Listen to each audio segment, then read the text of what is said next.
Hello, my name is Jessica Annalay, and this is my very first astrology video.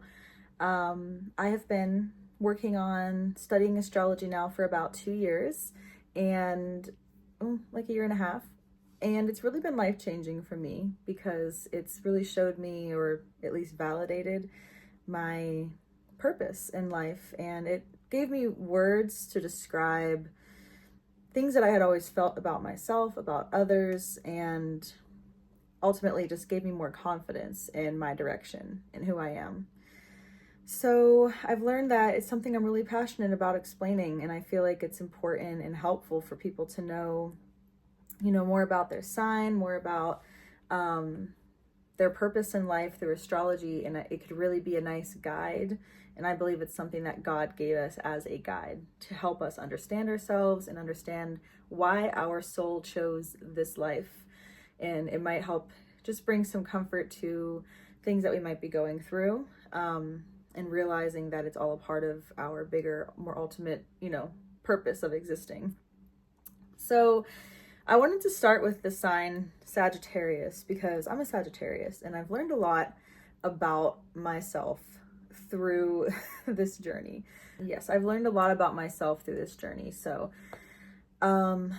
Sagittarius is the 9th sign in the zodiac.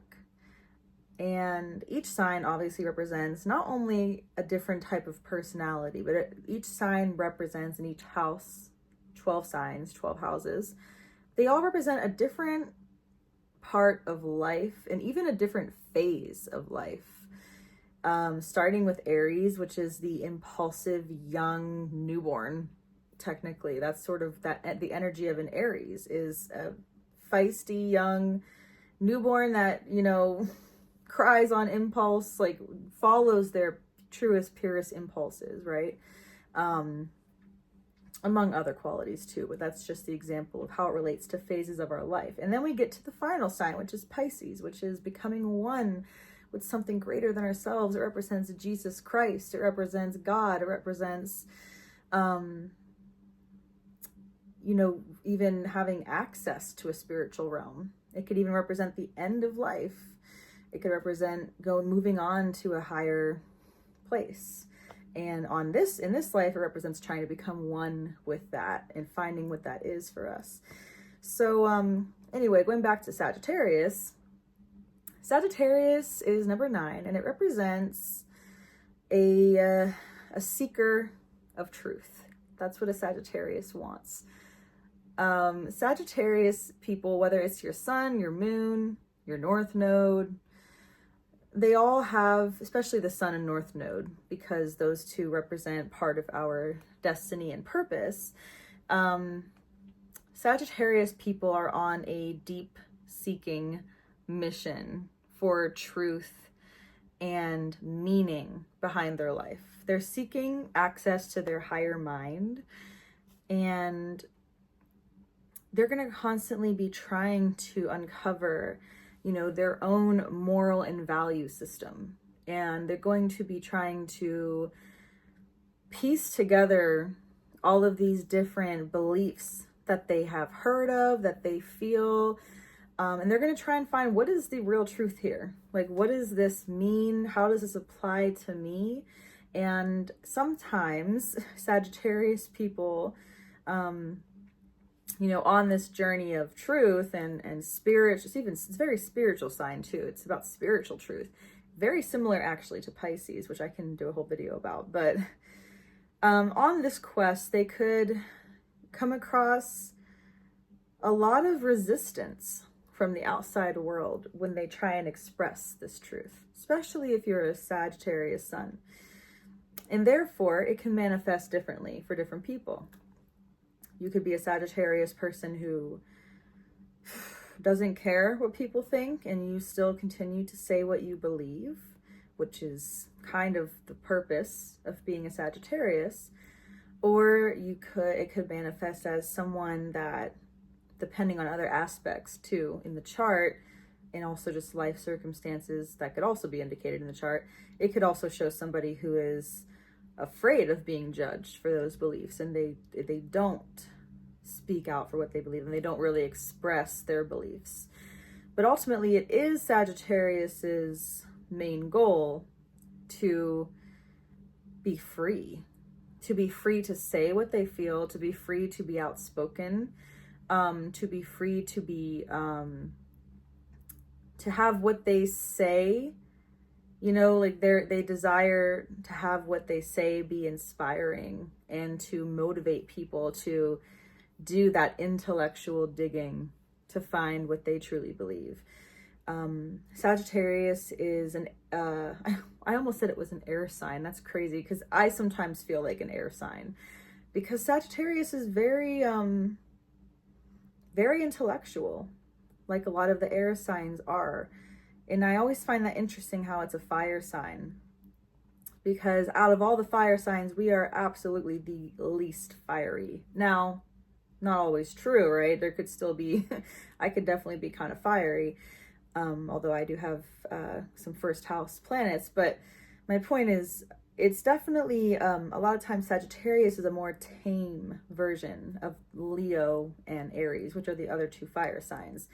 Because Sagittarius really wants to slow down, sometimes wants to slow down and really think about, just really think about what all this means. What is this information I'm getting? And they're very good at painting the whole picture. Their opposite, which is Gemini, which is an air sign. Gemini is strictly factual. Gemini is ruled by the planet Mercury, which is a planet of intellect and thinking, speech, communication. So Gemini is kind of, in terms of the different types of intellectual pursuits, Gemini is on the lower end in terms of how they, what they do with that information, right? So Gemini is really good at acquiring the information, and they're very good at applying it often to real life. Sagittarius is really good at taking that information and making something, or not making something, but putting it into a deeper practice, putting it into a belief system, putting it into a big full picture view. But what sometimes Sagittarius struggles with is actually staying on the realistic plane and taking that information for what it is, right? For like in pieces, in the pieces that it comes in. So that's why these two signs are considered opposites, and I believe they're even called sister signs. I have a best friend who's a Gemini, and we communicate so well because we do have what each other needs to have a great intellectual conversation. And all the signs have these types of relationships where they can learn from each other. There really is no one greatest sign. Every sign needs each other, and we all have all the signs in our zodiac wheel.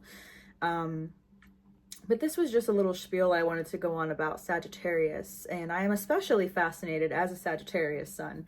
I'm especially fascinated with you Sagittarius North Node people because I can really feel the energy of a North Node Sag and how they are really trying to escape, because if your North Node is Sagittarius, then your South Node is Gemini, right? So they're trying to escape the more superficial day-to-day social circle Gemini behavior, and they're trying to move into a higher-minded Sagittarius. And as someone that I feel, as I've done a lot of work on my higher mind, I usually attract a lot of North Node Sages because I'm trying to pull them toward their North Node, right? Because it's my sun sign. And I do feel like the main purpose of a Sagittarius, for others often in a healthy form, is to inspire people, because we do have this ability to inspire people to achieve more, to think more deeply about life, to have a deeper meaning and purpose behind our life and what we're doing and why we're doing it. Sagittarius also is kind of similar to Libra in terms of morals and values and weighing those things back and forth. With Libra, they're a little bit more about weighing things back and forth and figuring out, what do I do in this situation? But Sagittarius is more about analyzing and philosophizing, you know what I'm saying, philosophy. They're more interested in finding the deeper meaning behind those beliefs rather than weighing them. They want to know what is the belief. But I bring up Libra because both Sag and Libra rule over things such as law and order, and Sagittarius might really struggle to know what is right and wrong, and to, you know, even on a deeper level of just all the different world beliefs. And they might struggle to apply that to themselves. They can become very big hypocrites if they don't. They could also become very big narcissists if they don't. They could really believe that what they are saying is the only truth and no one else is right. So Sagittarius can really benefit from some of the other signs like Libra, for example, or even Virgo, and, you know, looking at things on a more specific and balanced point of view. I think that was all I was going to say. Yeah, I just encourage all Sages out there to stay true to who you are. Continue to explore, literally, just explore. Continue to explore whatever it is you want to do. And, you know, continue to go on adventures, but just make sure that the adventures that you go on also stimulate your mind, and that you're not just using those adventures and those travels as a way to search without actually doing the deeper inner work that it takes. Because that's another thing I've noticed with Sagittarius, especially the North nodes, depending on other aspects. Like I've seen someone with their Sagittarius in North node conjunct to Mars who is obsessed with travel, and it's all she does is travel, and she, you know, it's almost like a drug. But then, you know, you get home from those travels and you haven't really dug deeper to find out how to, you know, how can I get my mind now to go on these travels? And that can really manifest in a Sagittarius's life, is where they either have the resources to do a lot of physical travel and they have the resources to go on a lot of adventures, but they struggle to really access the higher mind and to believe in something and to have a meaning behind their life, versus a Sagittarius that might struggle with money. They might not have a lot of resources, but therefore the only other option is that deep intellectual pursuit. You know, so that is two ways that a Sagittarius could present. And if none of those ways, it could just be a person that really struggles to know what they believe at all. And it could come off as someone that is a little bit lost. Might have a mind that goes all over the place, but can never settle on something and stick with it and believe in it. So yeah, these are just my thoughts about Sagittarius. And hope you all out there continue to to find your purpose in life. Sagittarius, that's what we are here to do. Okay, until next time, bye-bye. Also, there's a couple things I forgot to say. So the other thing about Sagittarius that is really important to note is they are very, very optimistic. Sometimes to a fault, but you know, when that's balanced out with other more logical, you know, more realistic qualities, they can truly be some of the most genuinely happy people you've ever met. Like Sagittarius is similar to Leo in this way, but I feel like Sagittarius takes it even to like a more, because it's, you know, it's planet Jupiter is about expansion and like abundance. Sagittarius people can just be so like joyous, and like I had a friend tell me recently that when I laugh, she can hear the happiness. And that was like such a nice compliment. We send each other voice notes and I was laughing about something and she was like, you sound like you are actually like so happy. And it's true. I realized it's like, I really do feel joy easily. But then, you know, you risk the chance of kind of having that shot down. And Sagittarius can be a bit impulsive too, similar to other fire signs. It's probably the only thing that really makes us like a fire sign is, you know, the fact that we can be a little bit impulsive and we can be a little bit all over the place. So just as quick as we can be happy, we can just as quickly become angry or hurt, you know, or lash out in defensiveness. And the only other thing I wanted to say is I mentioned that Sagittarius people are seeking moral clarity and moral righteousness. But, you know, and I mentioned how a lot of times that can make them difficult to, you know, accept other points of view. And it can also cause them to be a little bit narcissistic or self-righteous. But I did want to add that when balanced out with reasoning, you know, logic, Virgo, balance, Libra, you know, these other qualities that we all have within us, when balanced out, Sagittarius really can become a very good moral compass for people. You know, we can standing firm in our beliefs.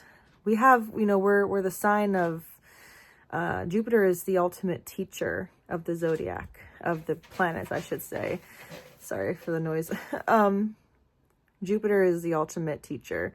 Similar with Mercury. It's just that Jupiter teaches a little bit more of an in-depth, you know, kind of expansive topics, right? So, you know, when you have a Sagittarius person that has done a lot of education and a lot of soul searching and a lot of belief searching and studying and all these things, they could really become a great moral compass, again, when it's balanced out and when it's not in a self-righteous manner. When they're genuinely trying to teach people, that is when they can become their best.